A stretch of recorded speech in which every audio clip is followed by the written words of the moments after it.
ভারতের ট্রেনে প্রথম 50 বছর কোনো বাথরুমই ছিল না। জানেন কি, এক বাঙালি বাবুর পেটের গন্ডগোল ভারতের ট্রেনের ইতিহাস বদলে দিয়েছিল। সালটা 1909। আজকের ঝাড়খণ্ডের সাহেবগঞ্জ স্টেশনে ট্রেনের জন্য দাঁড়িয়ে আছেন অখিলচন্দ্র সেন। সে যুগে ট্রেনে বাথরুম বা জল কিছুই থাকতো না, তাই যাত্রীরা বাড়ি থেকেই নিজের কাঁসার ঘটি বা লোটা সাথে নিয়ে যেতেন। হঠাৎ অখিল বাবুর পেটে প্রচন্ড চাপ এলো। উপায় না দেখে তিনি নিজের সেই ঘটি নিয়েই লাইনের ধারে শৌচকর্ম করতে বসলেন।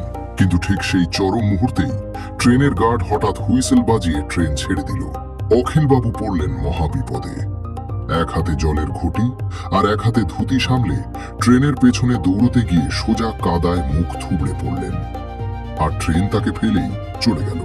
রাগে ফুঁজতে ফুঁজতে কাদামাখা অখিল বাবু ব্রিটিশ রেলওয়ে অফিসে ভাঙা ইংরেজিতে এক ঐতিহাসিক চিঠি লিখলেন, my belly too much swelling with lota, I fall down in the math.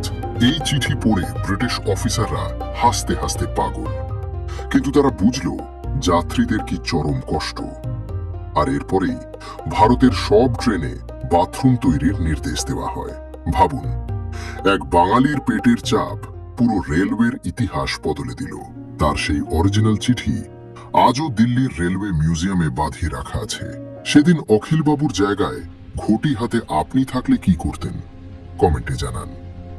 আর এমন অজানা ইতিহাসের জন্য সাবস্ক্রাইব করুন